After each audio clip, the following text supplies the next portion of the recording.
राष्ट्रवादी काँग्रेस पार्टीचे प्रांताध्यक्ष खासदार सुनील तटकरेजी, विधिमंडळातील माझे सहकारी दिलीपराव वसले पाटीलजी, मंत्रिमंडळातील माझे सहकारी हसन मुश्रीफजी, माणिकराव कोकाटेजी, आदिती तटकरेजी, बाबासाहेब पाटीलजी, खासदार सुनेत्रा पवार, रुपाली चाकणकर, सूरज चव्हाण, आनंद परांजपे, दिलीप बनकर, शिवाजीराव गर्जे, हिरामण खोसकर, अमोल मिटकरी, प्रताप पाटील चिखलीकर, मोहनराव हंबर्डे, सर्व आजच्या कार्यक्रमाच्या निमित्तानं उपस्थित असणारे सर्व प्रतिष्ठित नागरिक बंधू भगिनी, पत्रकार मित्र, आज गौरवशाली महाराष्ट्र महोत्सव या आजच्या दुसऱ्या दिवशीच्या कार्यक्रमाच्या निमित्तानं ज्यांचा आपण यशोतीत इथं सत्कार आयोजित केलेला आहे त्या प्रसिद्ध पार्श्वगायिका अनुराधा पौडवालजी, राही पिडेजी, ज्येष्ठ पत्रकार प्रख्यात अभिनेत्री सोनाली कुलकर्णीजी, पार्श्वगायिका बेला शेंडेजी, कबड्डीपटू अभिलाषा म्हात्रे पाटीलजी, धावपट्टू ललिता बाबरजी, नेमबाज राही सरनोबतजी, सर्व आमचे बंधू भगिनी आणि माझ्या नरहरी झिरवाळ, इंद्रनील नाईक, अनिल बाईदास पाटील, सर्व सहकारी मित्रांनो, आज या ऐतिहासिक आणि समृद्ध सांस्कृतिक वारसा लाभलेल्या वरळीच्या जांभोरी मैदानावर पवित्र भूमीवर राष्ट्रवादी काँग्रेस पार्टीच्या तर्फे महाराष्ट्राचा शौर्य, परंपरा आणि सांस्कृतिक वारसा घेऊन सुरू आलेल्या गौरवशाली महाराष्ट्र महोत्सवाच्या निमित्तानं आजच्या दिवसात दुसऱ्या दिवशी देखील आपण जमलेलो आहे. उद्याही तिसरा दिवस आहे, परवा चौथा दिवस आहे, 4 दिवसाचे आपले कार्यक्रम आहेत. आणि हे कार्यक्रम करत असताना संगम कलेचा सन्मान संस्कृतीचा स्वर्गीय यशवंतराव चव्हाण साहेबांनी जो मंगल कलश 65 वर्षापूर्वी आणला आणि तेव्हापासून आजपर्यंत जे जे मुख्यमंत्री झाले त्यांनी काम करत असताना सातत्याने देश पातळीवर महाराष्ट्र कसा पुढे जाईल, महाराष्ट्राचा सर्वांगीण विकास कसा होईल याचबद्दलचा विचार केला आणि तशाच पद्धतीची वाटचाल पण त्यांनी चालू ठेवली. नव महाराष्ट्राचे शिल्पकार म्हणून स्वर्गीय यशवंतराव चव्हाण साहेबांनी आधुनिक महाराष्ट्राचा पाया 65 वर्षापूर्वी रचला आणि त्यांनी या राज्यामध्ये पायाभूत सुविधा उभारल्या. त्याचबरोबर महाराष्ट्राला सांस्कृतिक दृष्ट्या समृद्ध करण्याचं काम केलं. महाराष्ट्राच्या राजकारणाला एक सुसंस्कृत चेहरा हा चव्हाण साहेबांनी दिला आणि चव्हाण साहेबांच्या विचाराचा, विकास कामांचा, सुसंस्कृत राजकारणाचा वारसा पुढे नेण्याचं काम आज या पुढच्या काळात आपल्याला सर्वांना त्या ठिकाणी करायचं आहे. आम्ही आता ठरवलेलं आहे की 1 मे महाराष्ट्र दिन, जागतिक कामगार दिन, महाराष्ट्राची निर्मिती झालेला दिवस हा आपण अतिशय आनंदाने उत्साहाने साजरा करायचा. आपण झेंडावंदन करतो, बाकीचे काही कार्यक्रम घेतो, परंतु त्याला एक सांस्कृतिक कसं आपल्याला त्या बाजू देता येईल अशाही प्रकारचा प्रयत्न आमचे प्रांताध्यक्ष सुनील तटकरे, आदिती असेल, सूरज असेल, आनंद परांजपे असतील, अनेक माझ्या सहकारी मित्रांची नावं घेता येतील की यांनी त्या पद्धतीनं काम इथं निश्चितपणे केलेलं आहे. आता हे सगळं करत असताना काल आपण जावेद अख्तरजी, मोरेजी अशा काही मान्यवरांचा सत्कार हा चौघांचा काल आपण केला. अलीकडच्या काळामध्ये महिलांना संधी मिळाली पाहिजे, लाडक्या बहिणींच्या बाबतीमध्ये काही चांगले निर्णय घेण्याचा प्रयत्न महायुतीच्या सरकारने आम्ही केलेला आहे. त्यांना आर्थिक बाबतीत सक्षम करणं, त्यांना स्वतःच्या पायावर उभं राहणं, त्याच्यामध्ये त्या पुढं कशा जातील, त्या आर्थिक सक्षम होत असताना कुटुंबाला देखील आधार कसा देतील याबद्दलचा प्रयत्न आमचा सगळ्यांचा चाललेला आहे. राही भिडे म्हणाल्या की उद्याच्या या महाराष्ट्राची मुख्यमंत्री महिला झाली पाहिजे. आपल्याला सगळ्यांनाच तसं वाटत असतं, परंतु शेवटी तो योग पण जुळून यावा लागतो. कारण मलाही वाटतं अनेक वर्ष मुख्यमंत्री व्हावं, पण कुठं जमतंय. त्याच्यामुळं कधी ना कधी तो योग येईल, नाही असं नाही. जसं ममता बॅनर्जी तिथं झाल्या, जयललितांनी स्वतःच्या ताकदीवर तामिळनाडूमध्ये अनेकदा राज्य त्यांनी मिळवलेलं आपण सगळ्यांनी बघितलं. त्यांच्यावर तर एक चित्रपट पण निघाला की कशा प्रकारे त्यांना त्रास सहन करावा लागला, परंतु त्याच्यातनं मात करून त्यांनी तिथं स्वतःचं अम्मा या नावाने त्या फार लोकप्रिय झालेल्या त्या काळाच्या नियतीच्या पुढं त्या जास्त काळ आपल्यामध्ये राहू शकल्या नाही, त्या लवकर आपल्याला सोडून गेल्या. परंतु अशा कितीतरी महिलांची नावं ही आपल्या देशामध्ये वेगवेगळ्या राज्यात मुख्यमंत्री झालेली त्या ठिकाणी घेता येतील. आणि हा शिवशाहू फुले आंबेडकरांचा महाराष्ट्र आहे, इथंही ते होईल. कारण हा पुण्यश्लोक अहिल्यादेवी होळकरांचा, सावित्रीबाई फुल्यांचा, राजमाता जिजाऊंचा, रमाई मातांचा, अशा पद्धतीचा, ताराराणीचा, अशा अनेक महिला ह्या महाराष्ट्राला मिळालेल्या आहेत. आणि त्यांचं कर्तृत्व आमच्या महाराष्ट्राने बघितलेलं आहे, आमच्या महिलांनी बघितलेलं आहे. त्याच्यावर तो दिवस पण फार काही लांब असेल असं मला काही त्या ठिकाणी वाटत नाही. राज्यामध्ये अनेक पक्ष होऊन गेले, अनेक वेळा वैचारिक मतभेद आमचे झाले, परंतु मनभेद होता कामा नये. राज्यातील सर्व नेत्यांनी ही राजकीय सौहार्दा कटाक्षाने पाळली पाहिजे. अनेक नेत्यांच्यामध्ये राजकारणाच्या पलीकडे जाऊन मैत्रीची उदाहरणं या महाराष्ट्राने पाहिलेली आहे. आणि त्याच परंपरेनुसार महाराष्ट्राच्या विकासामध्ये, राज्याच्या जडणघडणीमध्ये ज्यांनी अतिशय मोलाचं अशा प्रकारचं योगदान दिलेलं आहे, त्या आत्तापर्यंतच्या महाराष्ट्रातल्या सर्व आजी माजी मुख्यमंत्र्यांचा गौरव पण आपण मला वाटतं उद्याच्याच दिवशी करणार आहोत. हा महाराष्ट्राचा राजकीय इतिहासातील एक सुवर्ण क्षण अशा पद्धतीचा राहणार आहे. गौरवशाली महाराष्ट्र, आज आपण महाराष्ट्राच्या वेगवेगळ्या क्षेत्रात कर्तृत्व गाजवणाऱ्या महिलांचा गौरव करत आहोत. महिलांनी आज पुरुषांच्या बरोबरीनं शिक्षण, क्रीडा, उद्योग, राजकारण अशा सर्व क्षेत्रामध्ये त्या ठिकाणी यश मिळवलेलं आहे. आपल्या महाराष्ट्राने नेहमीच महिलांचा सन्मानची वागणूक देण्याचा प्रयत्न केलेला आहे. आणि राष्ट्रवादी काँग्रेस पक्ष देखील हाच वारसा पुढे नेण्याचं काम करतोय. आम्ही पण अनेक महिलांना संधी देण्याचं काम करतोय. त्या संधीचं सोनं करून उत्तम प्रकारची कामगिरी बजावत आज महिला दिसतात. कालच जे मुख्यमंत्र्यांनी, आत्ता मुख्यमंत्री झाल्यानंतर आमच्या महायुतीच्या सरकारने 100 दिवसाचा कार्यक्रमामध्ये राज्य सरकारने जे उद्दिष्ट दिलेलं होतं, त्यामध्ये देखील आमच्या महिला आणि बालविकास खात्याची मंत्री या नात्याने आमची मुलगी आदिती तटकरे यांच्या खात्याला प्रथम क्रमांक मिळाला. महिला कुठं मागे नाही हे त्यांनी आपल्या कार्यातनं दाखवून दिलं. आणि आमची एक एक खाती, माझंही एक खातं, मुख्यमंत्र्यांचं एक खातं आणि उपमुख्यमंत्र्यांचंही एक खातं पार खाली 35च्या आतमध्येच राहिलेले. त्याच्यामुळे आम्हाला पण आता तिथं जास्त लक्ष द्यावं लागणार आहे.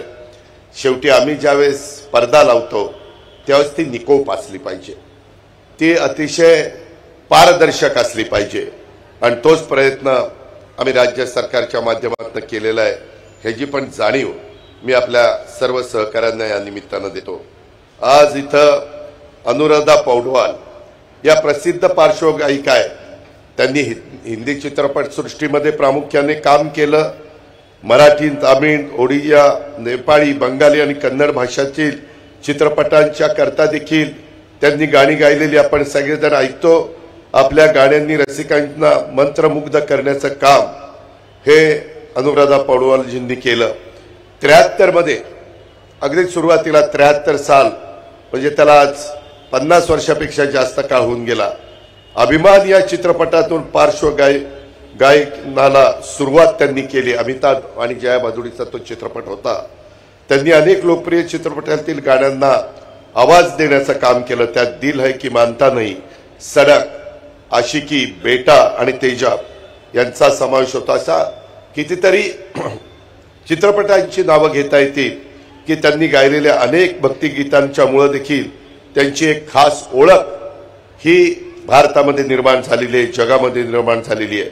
त्यांना अनेक पुरस्कार मिळाले, ज्यात राष्ट्रीय पुरस्कार आणि 4 वेळेला फिल्मफेअर पुरस्कार ह्याच्यामध्ये त्यांचा समावेश झालेला आहे. 2017 मध्ये भारत सरकारने त्यांना पद्मश्री पुरस्काराने सन्मान केलं. त्या आजही संगीत क्षेत्रामध्ये सक्रिय आहेत.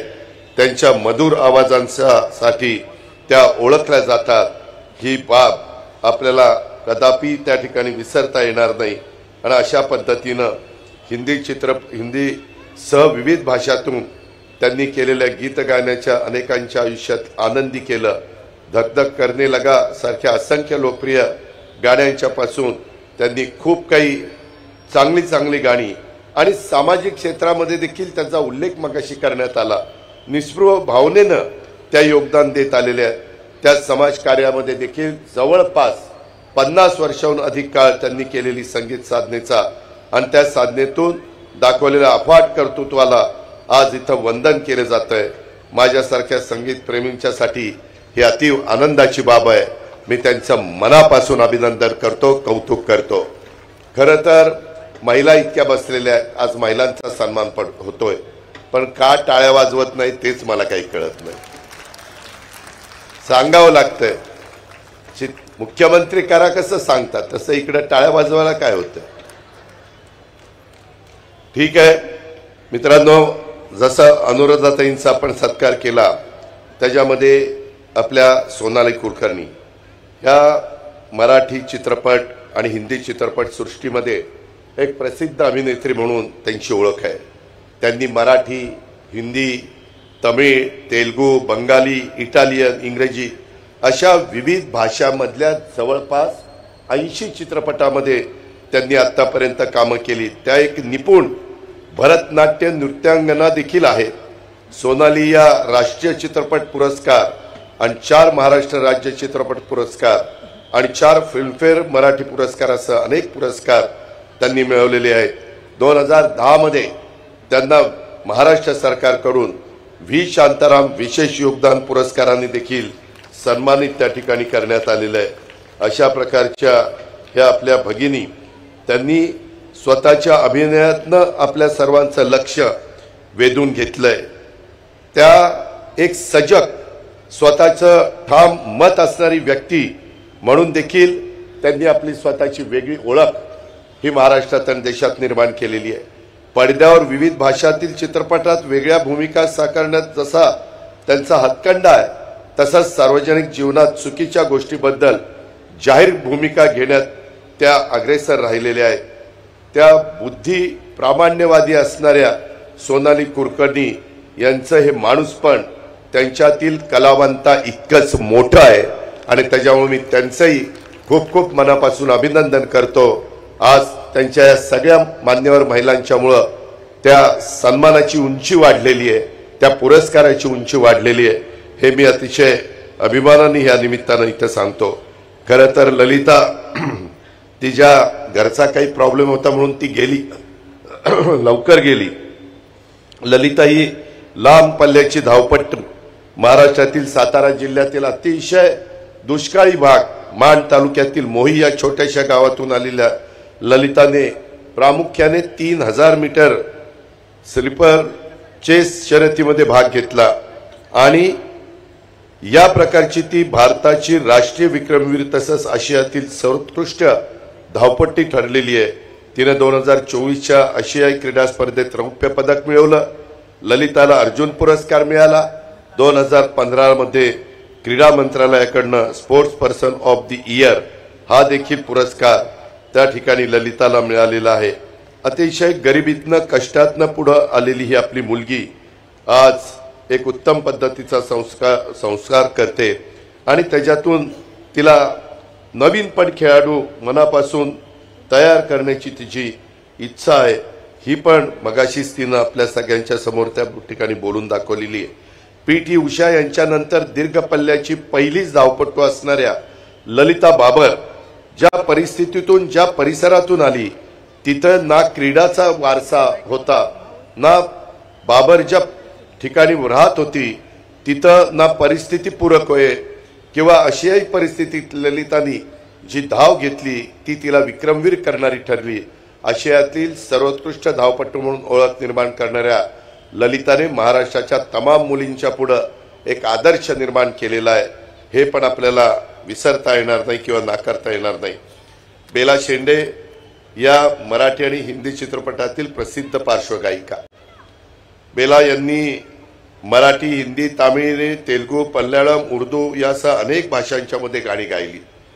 अभि पण मला ही गाणी ऐकायचा आवड आहे माझ्या परिवारामध्ये अनेकांना आहे, माझ्या आईला आहे आणि त्याच्यावर काही कार्यक्रम आम्ही ज्यावेळेस घेतो परिवाराचे काही नातेवाईकांना सगळ्यांना मिळून, त्यावेळेस अनेकदा बेला शेंडेंना आम्ही त्या ठिकाणी बोलवलेलं आहे. त्याचा उल्लेख बेलांनी आपल्या भाषणामध्ये त्या बाबतीमध्ये केला. त्यांचा आवाज उच्च पटीचा आणि अतिशय भावपूर्ण असा आहे, ज्यामुळे त्यांना लावणीपासून ते शास्त्रीय संगीतापर्यंत विविध प्रकारची गाणी अतिशय सहजतेने त्या गातात. आत्ता देखील बघताना एक लावणी पण त्यांनी बोलले सांगितली आणि गाणंही त्या ठिकाणी म्हणाल्या. त्यांनी सारेगम सारख्या कार्यक्रमात स्पर्धक म्हणून भाग घेतला आणि नंतर त्याच कार्यक्रमात परीक्षक म्हणून काम करण्याची संधी देखील त्यांना मिळाली. हे पण अतिशय कौतुकास्पद आहे. एक चांगलं झालं, अलीकडच्या काळात वेगवेगळे चॅनल आले. आज आपल्या मुंबईमध्ये देखील महत्त्वाचे कार्यक्रम, काल पंतप्रधानांनी त्याचं उद्घाटन केलेलं आहे. सिने इंडस्ट्रीला त्याच्यातनं मदत होणार आहे, इतर क्षेत्राला पण त्याच्यातनं मदत होणार आहे, वेगवेगळ्या मीडियाला देखील त्याच्यातनं मदत होणार आहे. परंतु हे सगळं करत असताना त्यामधून अनेक म्हणजे श्रेया घोषाल असेल, बेला शेंडे असेल, खूप मुलामुलींची नावं घेता येतील की त्यांना तिथं एक व्यासपीठ मिळालं आणि त्याच्यातनं त्यांनी उत्तम गायक म्हणून संपूर्ण देशात जगात त्यांची ओळख झालेली आहे. कारण प्रत्येकाच्या अंगात काही ना काही कला असते, काही ना काही गुण असतात. फक्त त्यांना संधी मिळाली तर ते त्या संधीचं सोनं करतात. ते सगळे गुणवान महिला आपल्याला स्टेजवर आज दिसत आहेत आणि इतरही क्षेत्रामध्ये अनेक महिला आपल्याला त्या बाबतीमध्ये पाहायला मिळतात. आज राही सरनोबत हिनं आपण प्रसिद्ध नेमबाज म्हणून तिला ओळखतो. 2008ची राष्ट्रकुल आणि युवा क्रीडा स्पर्धा, 2018ची आशियाई क्रीडा स्पर्धा, 2010ची राष्ट्रकुल क्रीडा स्पर्धा आणि 2021च्या ISSF विश्वचषकात राही सरनोबतीनं देशाला पदक मिळवून दिलं. तिला अर्जुन पुरस्कारांनी देखील आपण मधल्या काळामध्ये सन्मानित केलेलं आहे. आणि नेहमीच कुठल्याही, मगाशी काहींनी सांगितली गोष्ट खरी आहे, क्रीडा क्षेत्रातल्या नाही तर कुठल्याही क्षेत्रातल्या ज्यावेळेस या भगिनींना किंवा कुठल्याही खेळाडूला काही त्या बाबतीमध्ये सहकार्य लागतं, मदत लागतं. राही तर अतिशय दुर्धर परिस्थितीवर मात करून देखील स्वतःला कसं सिद्ध करता येईल याचा आदर्श निर्माण करणाऱ्या शूर महाराष्ट्र कन्या म्हणून तिचं कौतुक त्या ठिकाणी होत असतं. महाराणी ताराबाई ह्या कोल्हापूरच्या, तिचा वारसा, पराक्रमी वारसा घेऊन राहीनं देशाचं नाव उज्ज्वल करणारी ही महाराष्ट्राची कन्या. राजर्षी शाहू महाराज यांच्या भूमितीला आहे.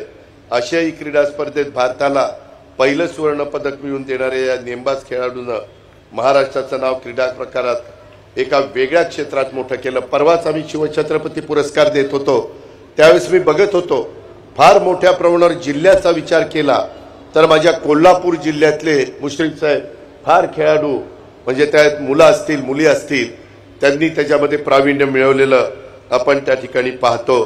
तिथली माती, तिथलं पाणी, तिथलं एकंदरीत वातावरण हे फार वेगळं आहे आणि मुलं मुली स्वतःला झोकून देतात. तेजस्वींचं पण त्याच्यात खूप जणांची नावं घेता येतील. हे पण आपण या निमित्तानं लक्षामध्ये घेतलं पाहिजे. आज अभिलाषा म्हात्रे पाटील ही प्रसिद्ध भारतीय महिला कबड्डी खेळाडू आहे. ती प्रो कबड्डी लीग आणि राष्ट्रीय आंतरराष्ट्रीय स्पर्धांमध्ये आपल्या चपळ रेडिंग आणि मजबूत बचावासाठी ओळखली जाते. तिचं सामर्थ्य आणि रणनीतीमुळे ती एक प्रभावी खेळाडू मानली जाते. अभिलाषाने अनेक पदकं जिंकली असून भारताच्या महिला कबड्डी विश्वचषक यशात तिचा अतिशय सिंहाचा वाटा आहे. बिकट परिस्थितीतून, पकडीतून शिताफीनं निष्ठून प्रसंगी त्या परिस्थितीला पायचीत करण्याचं काम देखील हे आपल्या महाराष्ट्राच्या कन्येनी केलेलं आहे. आणि कबड्डी या महाराष्ट्राच्या मातीतील खेळात रोल मॉडेल ठरणारी ती जी कामगिरी ही आपल्याला सगळ्यांना अभिमान, अतिशय आनंद देऊन जाते. हे पण आपण सगळ्यांनी लक्षामध्ये घेतलं पाहिजे. अभिलाषा, मी ज्यावेळेस मला आठवत आहे आम्ही काही वेळेस बक्षिसं देत असतो, त्यावेळेस आम्ही एकदा ठरवलं की आपण छोटी छोटी बक्षिसं देतो आंतरराष्ट्रीय स्तरावर जागतिक स्तरावर जे नाव कमवतील त्यांना मोठी बक्षिसं द्यायची. किती द्यायची? मग 1-1 कोटी रुपये द्यायचे. मला आठवतं त्यावेळेस सचिन तेंडुलकर आणि अजून काही खेळाडूंना आम्ही 1-1 कोटी रुपये दिलेले होते. वर्ल्ड कप इथं जिंकला होता बघा, धोनीने 6 मारले ते वर्ल्ड कपच्या वेळेसची गोष्ट. महाराष्ट्रातले खेळाडू नेमक्या यांनी कबड्डीमध्ये स्पर्धा केली. माझ्या पुढं फाईल आली. म्हणलं क्रिकेटला 1 कोटी मिळतात खेळाडूला का? तर त्यांनी वर्ल्ड कप जिंकला. आमच्या अभिलाषांनी पण वर्ल्ड कप जिंकला, तिलाही म्हणलं 1 कोटी मिळाले पाहिजे आणि सही करून टाकली आणि त्या खेळाडूंना देखील आपण 1-1 कोटी रुपये दिले. शेवटी आम्ही काही उपकार केले नाही. त्यांचं खेळातलं प्रावीण्य आहे, त्यांचं योगदान आहे, त्यांनी एक आदर्श निर्माण केलेला आहे आणि त्याच रस्त्याने पुढे जाण्याचा अनेक जण प्रयत्न करत असतात. आम्ही अनेक महत्त्वाचे निर्णय खेळाच्या बाबतीमध्ये घेत असतो. ह्याही वेळेस मी घेण्याचा प्रयत्न त्या बाबतीमध्ये करतो. ही पण गोष्ट मी आपल्या सर्व सहकाऱ्यांच्या लक्षामध्ये या निमित्तानं आणून देऊ इच्छितो. आज वेगवेगळ्या पद्धतीनं पुरस्कार देत असताना आपल्या राही भिडे ह्या पत्रकारिता क्षेत्रात महिलांच्यासाठी असणारे बंद दरवाजे त्यांनी आपल्या हुशारीने मेहनतीनं आणि कर्तृत्वाच्या जोरावर खुले करणाऱ्या कर्तृत्ववान महाराष्ट्र कन्या म्हणून ज्येष्ठ पत्रकार राही भिडे. आम्ही राजकारणात 35 वर्षापूर्वी आलो आणि तेव्हापासून इथपर्यंतचा टप्पा आम्ही गाठला. त्याच्यावर अनेकांची पत्रकारिता जवळनं पाहण्याची संधी ही आम्हाला राजकीय आणि सामाजिक क्षेत्रामध्ये काम करत असताना पाहायला मिळाली. महाराष्ट्राला पत्रकारितेचा उज्ज्वल वारसा आहेच, मात्र ज्यावेळी राही भिडे या क्षेत्रात आल्या त्यावेळी या क्षेत्रात महिलांना सहज संधी ही मिळत नव्हती. अगदी अपवाद म्हणून काही मोजकी उदाहरणं सोडली तर अनेक मोठ्या मोठ्या वृत्तपत्रांचे दरवाजे महिलांच्यासाठी बंदच होते. त्या परिस्थितीला टक्कर देऊन महिला पत्रकारांच्यासाठी ते दरवाजे खुले करण्याचं काम त्यांनी केलं. केवळ ते दरवाजे खुले केले नाही तर माध्यमांच्या पटावरून आपल्या कर्तबगारीचा मापदंड देखील राही भिडे यांनी त्या बाबतीमध्ये निर्माण केला. त्यांनी मराठी पत्रकारितेच्या बदलत्या स्वरूपावर सातत्याने भाष्य केलं. त्यांच्या पत्रकारितेतील अनुभव आणि विश्लेषणामुळं तशा दृष्टिकोनामुळं त्यांना माध्यम क्षेत्रामध्ये देखील एक विशेष अशा प्रकारचं स्थान आहे. त्या आमच्या भगिनीला आज हा पुरस्कार मिळाला त्याचाही मला मनापासूनचा आनंद आहे, मनापासून त्या ठिकाणी कौतुक देखील आहे. ही गोष्ट देखील मी आपल्या सर्व सहकाऱ्यांना या निमित्तानं सांगतो. खरं तर वेळ बराच झालेला आहे. त्याच्यामध्ये या सगळ्या माझ्या मुलींचं आमच्या भगिनींचं मी मनापासून त्या ठिकाणी कौतुक करतो. एकंदरीतच महाराष्ट्राच्या जडणघडणीमध्ये पुढच्या वाटचालीमध्ये ह्या गौरव रथयात्रेच्या आणि महोत्सवाच्या माध्यमातून महाराष्ट्राच्या मातीत आणि लोकांच्या मनगटात सर्व क्षेत्रात उत्तुंग भरारी घेण्याची ताकद आहे आणि हाच संदेश हा महोत्सव राज्यभर त्या ठिकाणी पोहोचवणार आहे. अशा पद्धतीनं आज आपण कालपासून या महोत्सवाला सुरुवात केलेली आहे. त्याकरता या सगळ्या भगिनीवर्ग आज इथं आला त्याबद्दल त्या सर्वांचंच मी पुन्हा एकदा मनापासून कौतुक करतो, मनापासून अभिनंदन करतो. तुम्ही तुमच्या कर्तृत्वाने तुमच्या मेहनतीने कष्टाने पुढे चाललेला आहात ह्याची जाणीव आम्हाला सगळ्यांना आहे. पण यदा कदाचित जर कोणाला आमच्यासारख्याची काही सहकार्य लागेल तर वडिलकीच्या नात्याने केव्हाही तुम्ही माझ्याकडे या किंवा बहिणीच्या नात्याने भावाकडे जातो या नात्याने केव्हाही या. मी केव्हाही तुमच्याकरता जे काही मला करता येईल ते करण्याच्या करता मी 100% तुम्हाला सगळ्यांना मदतच करील याबद्दलची खात्री आणि विश्वास या कार्यक्रमाच्या निमित्तानं आपल्या सर्व सहकाऱ्यांना देतो. आणि एका वेगळ्या कार्यक्रमाच्या निमित्तानं आज आमच्या ह्या सगळ्या मुलींना आमच्या बहिणींना इथं भेटता आलं, त्यांचा सत्कार यथोचित करता आला त्याबद्दल मी स्वतःला पण एक नशीबवान समजतो. आपण पण मोठ्या संख्येने इथं उपस्थित राहिला त्याबद्दल सगळ्या माझ्या बंधू भगिनींना तुम्हालाही प्रतिष्ठित नागरिकांना धन्यवाद देतो. तटकरे साहेबांचं आणि त्यांच्या सगळ्या टीमचं हा सगळा दिमागदार कार्यक्रम घडून आणला. कालही मी तुमचं अभिनंदन केलं, आजही करतो. उद्याही राज्याच्या मुख्यमंत्र्यांचा अनेकांचा आपण सत्कार करणार आहे आणि नंतर करमणुकीचे कार्यक्रम देखील होत असतात। ही एक वेगळी पर्वणी राष्ट्रवादी काँग्रेस पक्षांनी दिलेली आहे आणि त्याच्यातनं 1 मेचा 65 वर्षापूर्वीचा इतिहास ह्याची पण आठवण नवीन पिढीला त्यावेळेस झाली पाहिजे। त्याच्यातून त्यांना बरंच काही शिकता आलं पाहिजे, बरंच काही घेता आलं पाहिजे आणि त्यांची पण वाटचाल तितक्याच समर्थपणे पुढे त्या ठिकाणी झाली पाहिजे अशी अपेक्षा व्यक्त करतो आणि आपल्या सगळ्यांची रजा घेतो। जय हिंद, जय महाराष्ट्र, जय राष्ट्रवादी। चला आता खाली जायचं ना, आभार आहे।